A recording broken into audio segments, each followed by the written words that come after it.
Well, good afternoon. I'm here with Director Beth Townsend and Director Debi Durham, and we are here for Iowa Ideas, and I appreciate both of you for taking time with us today. And so figured this will be a freewheeling conversation where you can take turns, and I'll direct some questions, but if there are details you want, just jump in.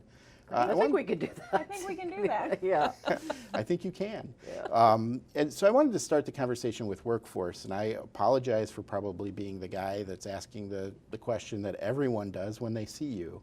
But, the workforce challenges have been predicted, and it was a situation that felt hypothetical for a while. But now we're to a place where we're feeling things, and we're seeing notes on the doors of stores, and I think everyone is having trouble finding someone or stealing from the next person down the road. And I'm curious what each of you are kind of focused on right now. Is that an accurate assessment of the workforce challenges? Are you hearing that a lot? But also, what are each of you focused on in addressing this? So we've got a number of different initiatives going on. We started the Reemployment Case Management System in January, which is a program where we will connect with individuals who file unemployment claims the very first week that they file the claim, to walk them through the process, to make sure that their resumes are updated, make sure they're signed into Iowa Works so they can set up their job searches and the parameters, and then also get them in for resume classes, interview classes, whatever it is they need to help them. Because some people have been out of the workforce or have not been looking for a job for a while, so their skills may be a little bit rusty, or they just kind of need some support. Or what I really love about this program is we've really been able to help people reach higher than they probably otherwise have reached, because we've encouraged them to, maybe that's your dream job, let's apply, let's see what happens. Let's get you ready for the interview. And we have, time after time after time, we get responses about, I can't believe it. I'm going to make more money doing something I love. I never thought I'd be able to do that. Yeah. And it's just been, it's been an awesome return. So we've seen over 20,000 people in terms of folks that have come in, gotten appointments, and been able to take advantage. And then we've done things like we started the business engagement division so that we can provide that one-stop shop for employers and hear from them about what they need and how they need help with their recruiting, exactly what that looks like, because it looks like different things. We've invested in our Home Base Iowa program and expanding outreach to veterans. We're expanding high school registered apprenticeship programs. We've realigned and brought some workforce programs over to IWD. We're really taking a comprehensive global approach to how can we make this a better customer service experience, whether that customer is an Iowan looking for a job or an employer looking for workers. See, and I think that's the key. It's not just about getting employees for our employers. It really is finding meaningful work for those that are in the job search. Well, and we've also been focused on helping people who have barriers to employment, the discouraged. Because a lot of people that dropped out during the pandemic were discouraged because life happens, and sometimes people have 1 or 2 or 3 strikes against them, and I use that word very loosely, and they don't think that they're probably ever going to get a good job, much less a job that they really want to do. And so we're really trying to promote hope, trying to encourage them to do more and be more than they ever thought possible. And then we've also been in the process of alignment, right? So there's been a lot of workforce jobs here, the job training programs at the community colleges, apprenticeship, internships that we've always housed here at IEDA that are now in the position of being transferred over to IWD. So basically you have a one-stop shop, that everything that touches any kind of employment or training will be under Director Townsend's control. And we think that's extremely important. So what we're doing, I think, at IEDA is, I mean, again, you've heard me say this, we have a population problem in Iowa, right? We have more jobs than there are people to fill them. We had a population problem prior to COVID. I think COVID has certainly exaggerated that as far as bringing up that labor participation number back to where it was before pre-COVID. So for the very first time, Governor Reynolds has used some of the ARPA dollars to allow us to really rebrand Iowa in the national marketplace. And we've spent about $10 million doing that to really, first of all, find out, do people really look differently at the place they call home since COVID? And the answer was yes. 7 out of 10 said they would consider relocating. So then we basically tested, what are you looking for? So they're looking for affordability and economic vitality. They want that good job. They want to be able to live bigger. They also want to know if they move for a job and it doesn't work out, is there another job in the marketplace that they can transfer to? They wanted outdoor recreation. That was really big. And oh, by the way, when they're all on these trails and parks, they want to be able to record that for all of us to share, so we can send pictures of them on the trail and what they're eating along the way and drinking. And then it was arts and culture. And then when the question was asked, So we can have social media stories. it's exactly social media stories. So then, of course, then we asked, well, wow, we believe Iowa checks all those boxes. What do you think of Iowa? And the reaction was, we don't think about you at all. Who are you? It's really typical flyover state. So what we've been able to do is take the research, turn it into a really great message that has traction, and to really rebrand. And the numbers are really pretty astonishing. So our goal is to help grow that population as we continue to recruit, not only work with existing companies to expand, but as we recruit, because we have to constantly be doing that. Economy is never stagnant. I was going to ask, in terms of the travel information and kind of that recruiting in other places, we're bombarded in the Eastern Iowa market, and I'm sure it's no different with Wisconsin ads, Illinois. So everyone is at least spending a portion of dollars kind of recruiting and telling folks to come visit. Where is Iowa where are you keying in? So basically, we are touching the border states, and I will tell you, Illinois is a great recruiting ground for us. I mean, all you have to do is look at their tax policies and crime rates. I mean, there's just everything that we're seeing that people are looking at, and so we're seeing a net migration into Iowa from Illinois. So certainly our border states are where but we also look at some outlier states like Colorado, believe it or not, is a good marketing effort for us. Kansas, Michigan. Right now. And Michigan actually aligns well because we're also such a manufacturing powerhouse. So we have a lot of the same high quality jobs.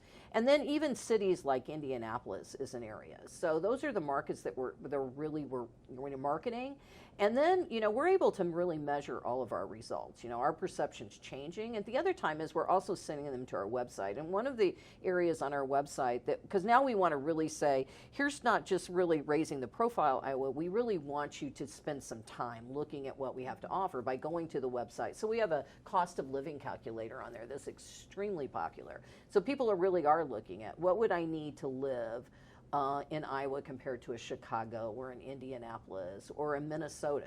Obviously Minneapolis right now is also a great market for us to be marketing in. When you want to measure the effectiveness, or somebody says, oh, that's just flushing money away, that the perception isn't changing, how do you respond to that? So we actually do have the research. 20% positive, our positives have gone up by 20%. Our negatives have gone down by 50% since we've started advertising the outdoor rec. Because if you look at the This Is Iowa commercial, all the research, really it takes your breath away, right? It talks about being able to live big. It really shows in this outdoor space, living big here, because that's what people are wanting. Now, in full disclosure, though, the negatives were only 11% to begin with. But they went down by half. So I think that's significant, right? So the good news about Iowa is that we didn't have a negative brand, because it will take certainly a lot more resources if you're trying to basically counter a negative brand. But for us, it's really just introduction. And if you listen to This Is Iowa, it really begins with, we just have not been properly introduced. Everything you're looking for, you can find right here. Mm-hmm. And I am curious, when you talk about recruiting companies in, how has that changed post-COVID? When we're seeing a lot of adjustments for remote work and everything else, is it realistic that we're going to recruit a lot of companies in this window, or is it really, develop the ones that we have? So if you think about who we recruit primarily, the space that right now we're seeing a lot of activity in is the bio space. So it's really the bio-based chemicals, the building block chemicals that we can harvest from our fuel stream, ethanol, biodiesel, or looking for new plant molecules. It's everything building blocks that you can use in the manufacturing process that we used to do petroleum can now be done on a bio base. For the very first time, that value proposition is actually making economic sense. There's a ton of money chasing it. So we're seeing that. We're also seeing manufacturing, and it's really supply chains coming closer to home. COVID taught us that this did not work well. Companies need to be back in the U.S. People are shoring up parallel supply chains. And so you're really seeing that kind of movement. And then you're seeing major factory investments like automation and, you know, all the stuff that we're doing in our partnership with ABI and Manufacturing 4.0. So those are the kind of activities that we're seeing. Not all of them have a lot of jobs attached to them. The jobs they have are extremely high-paying jobs. And again, for an economy to grow, you still have to have those jobs that people are seeking. And so we're not going to ever stop recruiting, even with the tight labor market. Now, I can tell you sometimes I get friends that says, I can't find people in the door, why are you recruiting? Well, because you have to, because economies ebb and flow. And I wanted to talk a little bit about that. I mean, I think today when I was looking at the Iowa Works website, and you've got the total number, 81,300, and I think it was at 308 jobs listed or available in the state today. You know, I am curious in terms of getting people placed and getting them. There's been a lot of talk around apprenticeships. Are there other strategies that you're using to kind of get people connecting with other opportunities? Okay, so one of the strategies that we're also employing in terms of what Debbie was talking about, getting more people into the state, is the Home Base Iowa program. And this was a program that was started under Governor Branstad, and that's been fully supported by Governor Reynolds. It was operated here under IEDA Debbie and her team really got it up and running. And then when I moved over to IWD, it was a program that I wanted because I'm a veteran and I felt pretty strongly about, you know, being able to do that and provide that coordination with workforce and veterans. So this year we have invested money into hiring 5 Home Base Iowa career navigators. So when you sign up on the Home Base Iowa webpage and you upload your resume, then within 24 hours you're going to get a call to say, I'm Joe and I'm with Iowa Workforce Development in the Home Base Iowa program. We want to help you find a job here in Iowa, whether you live in Iowa or elsewhere, and then help make connections with employers, help them find jobs that are similar to the ones that they're looking for.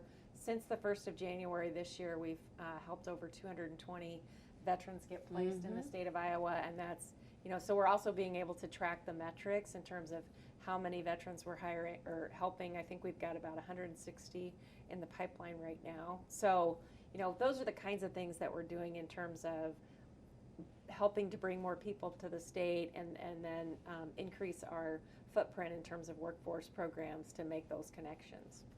Okay. And I wanted to ask a little bit about wage pressure, just with the inflation that we were seeing earlier in the year was putting a lot of pressure. You know, as a manager in an organization, the request for pay increases became a regular occurrence, and so you knew that people were feeling that. What are we seeing in terms of, you know, and on the other side of the coin, Iowa gets criticized as a low-wage state sometimes. What are we seeing in terms of the pressure on wages? Is there some stabilization there, and what are we doing to address that?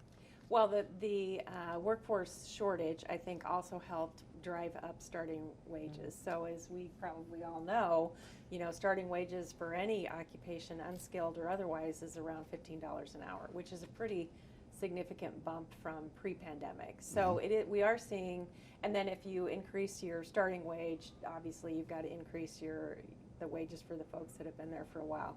So we are seeing pressure on increased wages. On the other hand, the upside of inflation in Iowa is it's gotten a lot more people back into the workforce. Correct. I think, you know, we went through the Great Resignation during the pandemic, and people are on a fixed income and had made particular plans in terms of what they were going to be able to live on. And then inflation comes along and your spending power is reduced by 9 or 10%. That's going to make a real-time impact. So we've seen a lot of individuals who left the workforce during the pandemic come in as a result of inflation. Particularly in the area of retirees. I mean, I don't know. I don't even open my 401k anymore. It's too depressing. Yeah. I was actually going to ask that specifically. Is it across all sectors? Or are we seeing something where some of the retirees are coming back in terms of re-entering the workforce? We're seeing an increase across all sectors. I think the bigger challenge from a workforce perspective are those folks who have, you know, the 25 to 35-year-old Young men especially have dropped out of the workforce. Which is curious to me. It is curious, and we need to figure that out. Yeah. Figure out how do we reach them, how do we encourage them to come back into the workforce. Where are they? Yeah.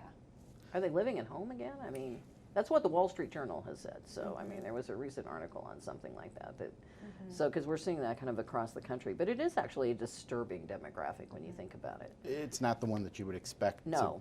to You see. expect women, and we saw a little bit of that. What was it, 45 to 54-year-olds, which... We saw a lot of them were in healthcare and dropped out, obviously burnout and everything else, and then childcare, and then caring for adult, Parents, because they were kind of squeezed on both ends. Yeah. They were. I'm curious a little bit about apprenticeships. There's been a lot of work to address this both at the community college level, but all the way, when you talk to some of the companies across the state, they're reaching out to middle schoolers to start to build that pipeline. And I'm curious, it seems like we were seeing a lot of large employers get onto that early on. But are you starting to see more growth with smaller employers taking that path? And what are you doing? School. I mean, the number of high schools that you've increased. Right. We have seen a significant increase in the number of high schools that are participating. I don't know if you're familiar with the Teacher Paraeducator Registered Apprenticeship Program. That started off as a $9 million program, and it ended up being $46 million because of the overwhelming response that we got. Really? 140 school districts are participating. Over 100 of those didn't have a registered apprenticeship program before they started. And it's really, it was first in the country, announced first in the country. And it's a really great way to build that talent pipeline from your internal assets. It's the picture-perfect model of why registered apprenticeships work. What did we need to do in education? We needed to recruit from individuals within our system and upskill them. We wanted to diversify our teaching workforce. What's the best way to do that? Well, let's recruit from our diversified student body, and let's make college and skilled jobs available to people or kids who didn't think they would have that opportunity in their lifetime. So now they're going to get, it's an earn and learn model, so they're going to get their education paid for. They're going to earn a living while they're working on their credentials, and then when they get done, they're going to have fulfilled all of their requirements to be either a teacher or a certified paraeducator. And we're going to educate over, I think,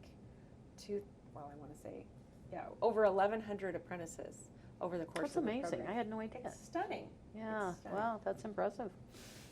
Director Durham, I wanted to ask a little bit about refugee population and what role you see that playing. I think the Iowa Business Council has had some messaging around, finding opportunities to tap into that. When you're talking about finding people, where are the realistic?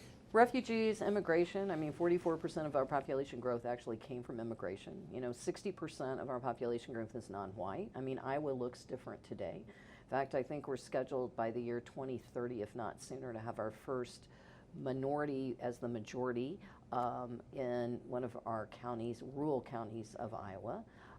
And refugees is certainly part of that. In fact, we have, for the first time, in partnership with the Department of Human Services on the Iowa Finance Authority side, because of the housing needs that needs to be met, we actually have an individual that is employed by us. That's all they do, is working out with the refugees communities and housing and trying to build up that inventory. And so those are some of the infrastructure needs that we've been working on. But certainly that is part of it. And I think as we travel to communities, one of the things, and I spend 2 to 3 days a week out in communities of all sizes, primarily in the rural communities. And as we see the communities changing, I think what we have to see next is that leadership around the table looking different as well, and really encouraging that outreach. And you have some communities that are really doing it well. Storm Lake is one that has done a great job of really acclimating. Jefferson is another community that actually is being very intentional about their outreach to diverse communities. So we are seeing that across Iowa, and I think that's something that we need to encourage more of. I was going to say, and we are working with the resettlement agencies around the state to be able to develop relationships with refugees as they come into the state, so we can help them find that occupation that's more closely aligns with what their education and experience is. Historically, refugees often come in and they go into food production or janitorial positions. And we have said, well, let's talk to them and find out where their skills and interests are, and then let's see if we can't help find that job that better aligns with those initially, because if they're happier with their first job, then the whole it's going to be beneficial for the whole stay. And then helping with their licensings and how you navigate that and figuring out where the gaps are in the articulation agreements. So it really is an extremely comprehensive approach. So not only do you have the Department of Human Services, but you have us now involved and Beth's team involved in actually the career part of that and the connection with work. I mean, work again that is meaningful for them. Right. Are you seeing businesses more willing? I mean, out of necessity maybe, but sometimes it takes different supports, whether it be English language type of opportunities or translators as supervisors. Are you seeing businesses more willing to do that, or are there some ideas being kicked around to address that or to encourage? Well, absolutely, and I think actually that's what Manufacturing 4.0 is. It's not just about robotics and automation, it's actually the way we train. And so you could actually take an assembly line and use basically technology that shows people, regardless of your language, that can show people exactly how to put a part together. And it's all done in a virtual way. And so you're seeing that kind of training that's being done in real time. And it also even will prevent you from making a mistake. It won't allow you to do certain things. And so that is part of this whole Manufacturing 4.0. And the governor is very interested in making sure that we provide ESL resources to our businesses to help them train their workforce. So it's not just, I'm going to learn English, it's I'm going to learn English so that I can function in the workplace better. But I'm also going to, our supervisory staff, what can we learn to be able to communicate better? And that kind of the model is Pella Windows, because they've done a really, really good job of incorporating Spanish speakers into their workforce and providing them the support and providing dual language forms of communication, dashboards, that kind of thing. And so we want to make that opportunity available and maybe transition our ESL programs that we have money for in the States to be more workforce focused. Because if they can learn the English that they need to be able to do their job, that's going to make them more successful, more fulfilled, and then hopefully translate to what they bring outside of the workplace. Well, even finding culture, right? Exactly, I mean, really, like, what days are important for them to be off and what's important to the culture. So I think you're seeing a much more understanding on that end. And really, accommodation, I think, is the key word today. Well, and recognition of the benefits that refugees bring to their workplace, to be honest. I mean, it's the hard work. It's, if you've been living in a third world country, and you've come someplace where you have freedoms you never even imagined in your life, you're going to be pretty committed to making sure that you remain in a position to be able to continue to benefit from those freedoms. And so you're going to want to be successful in the workplace. Yeah. And so the more we can do to provide those kind of opportunities, the better citizens we're going to create. And that works for everybody. And Director Townsend, Director Durham mentioned some of the programs are being transferred under you that have traditionally been IEDA programs. And I'm curious, to create that one-stop shop, and you've launched an initiative, the business engagement, to connect with businesses and talk about that. How do you, A, what are you starting to hear, and B, how do you envision that rolling out, and how do you, with all of the different mechanisms that are in place across the state, how do you get them to integrate or play nice? Yeah. Well, that's a $64,000 question, isn't it, Zach? I couldn't make them all easy. We are getting a lot of themes from our business engagement appointments, like we had with your office at the Gazette. And one of the things we hear is alignment. They don't want to have, employers don't have time to talk to 5 different agencies or 5 different groups that want to come and help them solve the same problem, which is their workforce. They just want to go one place, they want to get the answer they need, and then they want to move on. They want us to operate at the speed of business.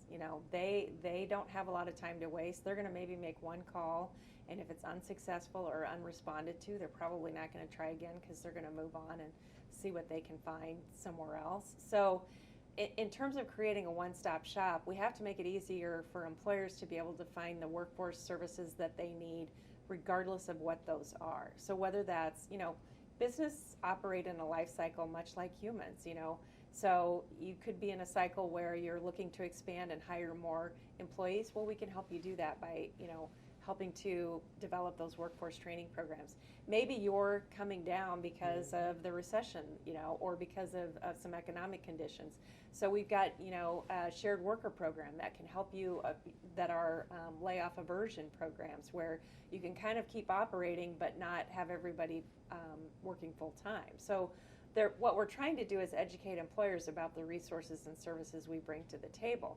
But we have to create the same one-stop for our customers. Because if you're coming to us to help with help for a job, and maybe you need more assistance than a traditional workforce program, we want to be able to connect you with that, again, without sending you to another agency, another building, another phone call, another computer program. I just want to go one place. I want to get the help I need to find the job that I need that's going to make my life, better and make me self-sufficient. That's all people want, and that's what we want to do. But it takes a lot of It people to takes do a that. lot. I mean, that's It that takes a one-to-one lot. touch is an Yes. intensive thing. Yes, And absolutely. And the thing about it is the governor's insistent upon this happening because she recognizes the value of it. And when you have a leader whose expectation absolutely. is that you will work together and you will solve this problem and you will make this happen, that's pretty easy to get in line with and get it done. it is when those are the marching orders that you receive, but there are other, there's a lot of infrastructure in the local communities that maybe have more apparatus, or they're investing beyond that, and so your chambers of the world and others. But there's room for everybody. Workforce is not a Absolutely. zero-sum game, right? Yes. That's what we need to get past. We need to get past this idea that I'm going to have my territory and I'm going to hold on to it with my, dear life, because no one else can come in and help me with that. We want to do more. We want to help you do more. We want to help local chambers do more. We want to help the local workforce boards do more. Operating together, we can get more done with the same resources we have right now.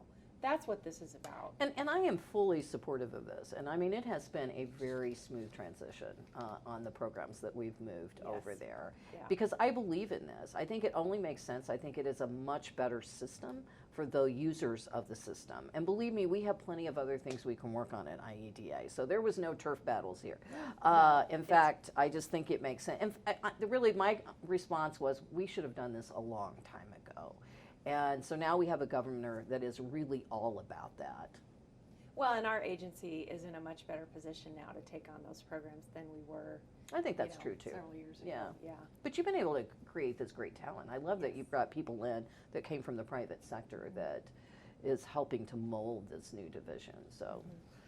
I'm curious a little bit. We've talked about the transitions with COVID and work from home or remote work, and I'm curious, when you talk about it from the quality of life and the opportunity to live in Iowa but maybe work elsewhere, I am curious to know what data you're starting to see of what impact some of the work habit changes are having.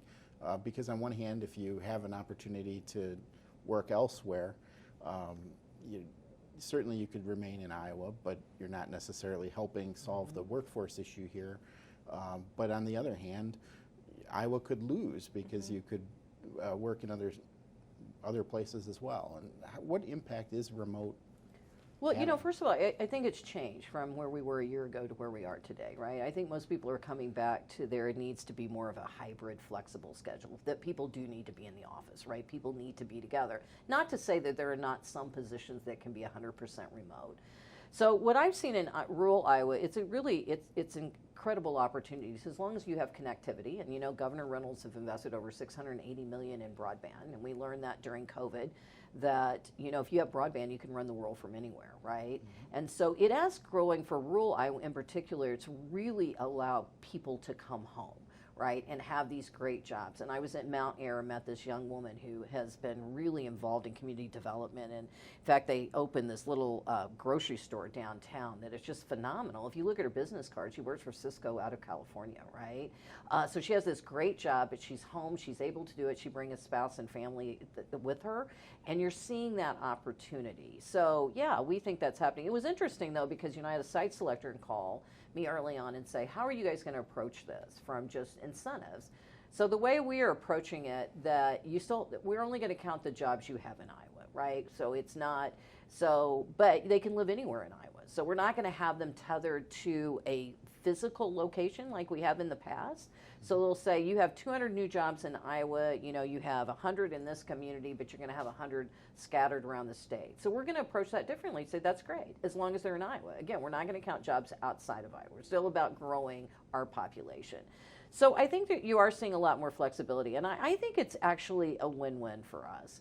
But I do think you're seeing our offices come back. These because it was disturbing to me, to be honest, to go downtown Des Moines and see all these dark offices, because our small businesses need them as well. We need that activity during the day to happen, and you're starting to see them come back. Yeah. Well, when I was driving down 235 East this morning about 7:45, and I'm thinking, oh, good Lord, not another traffic jam. What is going on? And then I thought, people are back to work. These are people going to work. Yeah, Shut up. This is awesome. Particularly Tuesday through Thursday, right? Yeah.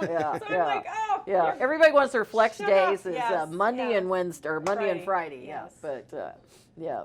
Director Durham, I was going to ask, Iowa's established itself in the energy industry. Yes. And I'm curious, we're seeing a lot of change in that space, and there are some challenges as you start to see siting and just some of the ethanol versus electric vehicles, and some of those different transitions. How are you balancing those issues as going forward? And do you see that as a challenge to the state's future economy? Actually, I see it as an opportunity, not challenge. And I'll say why. If you go back to our energy plan that we authored a few years back, in fact, I think next year we'll probably come back and kind of update it. We have an all of the above approach, right? So we are for electrification. We think that's important. We're making those investments to do that. But at the same time, we also believe in our biofuels, right? We've made a major investment in biofuels. And like I just said previously with our portfolio today, explosive growth there, because everything that you can source from a product in a manufacturing process, you can now do on a bio front. So that green, and first of all, you're never going to electrify a jet, right? You've got to always have biofuels. So I don't think it is either or. And the other thing is, base load. It's still important that we have a base load. Renewables are great, but we need a base load. So things, when I hear our Vista utilities start talking about nuclear investment, those are things that we need to have a conversation about, right? Because you cannot run a production economy just on renewables. Eventually, we're going to do better with batteries, but those, we're still in that innovation cycle with that. So again, Iowa has an all of the above approach. I think that will serve us well. And I will tell you, it is a calling card. We just opened up our our second mega site. The first one's in your neck of the woods in Cedar Rapids. The other one is in Mills County, which the uniqueness about that is that you have, the Omaha MSA, and getting to that 1 million+ population is important to these companies. We just literally basically made the official announcement. It is certified. And within 2 weeks, we have a major prospect that we're already number 2. And you know why they're there? Because of Mid-American Energy and their 100% green that they can be to source. It is a calling card. One of the states they're in has said they can do it, but if you really pull back, it's a lot of it's smoke and mirrors, whereas we are real about what we can source here. So it is a calling card, but for us, it is all of the above approach, and you're not going to see us make changes in that policy. All right. Thank you to each of you for taking the time to speak with us at Iowa Ideas. Well, this was fun. We should do it more often. We should do this more often. Well, absolutely.